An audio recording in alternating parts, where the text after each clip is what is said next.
The biggest challenge I had in building this ready-to-play setup is connecting 42 systems to the TVs. I'm going to show you how I got it to work. I'll be talking specifically about the cords that carry the signals from the consoles to the inputs on the back of the TVs. One of the first obstacles to overcome is the fact that there are so many different signal types coming from the consoles. Some output RF, while others output composite, S-video, component, and HDMI. Among them all are also different types of connectors on the end of the cords. This list is basically a scale. The lowest picture quality is at the top and the highest is at the bottom. However, component and HDMI are pretty much equal.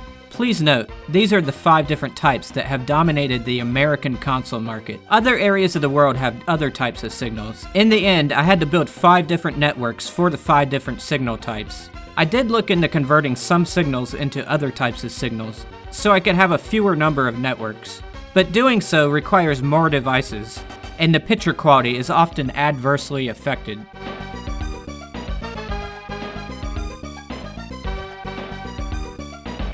You can also perform modifications on the systems to get them to output a different signal type. That's what I did for my Genesis, but I haven't gotten around to doing it for the others. It would take a lot of skill and a lot of money for me to mod all my different systems. So for the most part, I chose to keep the original signals that these consoles produce. For systems that output more than one type, I chose the higher quality type. I'm going to describe each of the 5 networks in detail, starting with composite.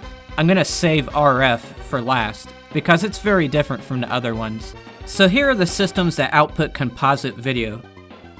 The signal travels through a single cord with an RCA connector on the end. Audio from these systems are carried separately, usually through 1 or 2 RCA cords. There are more cords coming from the systems than there are inputs on the back of the TV. So how do I ever get them all hooked up at once? The answer is switchboxes. Switchboxes reduce multiple outgoing signals into one outgoing signal. It doesn't combine them, it just lets one of them through at a time, based on whichever switch is clicked. Each of these switchboxes take in up to 4 sets of signals and output 1 set. But since I have 7 composite systems in all, I'm still left with 2 sets of cords. One more switchbox has to be involved, creating a second layer, as I call it. The switchboxes I use for the first layer are this kind. The Pelican PL970 HD System Selector. Like I said, it takes in 4 sets of cords. If there is a 4th one, it has to come through the front, which is kinda odd. These are mechanical switchboxes, which means they don't need electricity to work.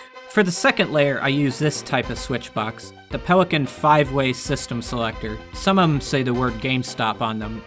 They take in 5 sets of cords. It's pretty much the same as the other one, except it has a more stylish look. The front of it is designed to resemble the front of the PS2, which is the era in which these were made. There's a variation on this type of box, in which you can plug in an AC adapter. I've never been able to figure out what the electricity is used for. I've done a lot of testing on it, and I've determined that it does not enhance any kind of signals you send into it, like composite. It might be used to downconvert signals into RF signals, which is something nobody needs to do unless your TV is very old and only has an RF input.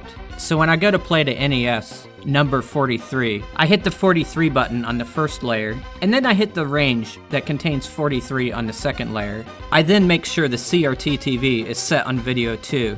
That's pretty much how I play a composite system on this setup. I'll explain the numbering system I use in a future video. Moving on to S-Video, here are the systems that use it. The S-Video cable looks like this and has 4 tiny pins. Audio is carried separately, usually through a couple of RCA cords. The S-Video network is designed pretty much like the composite network, with 2 layers. The Dreamcast and Jaguar plug directly into the second layer. When I play an S-Video, I make sure the CRT TV is set to video 1. That's all I'm going to cover in this video. Next time I'm going to cover the rest of the networks. Until then, I'll see you around.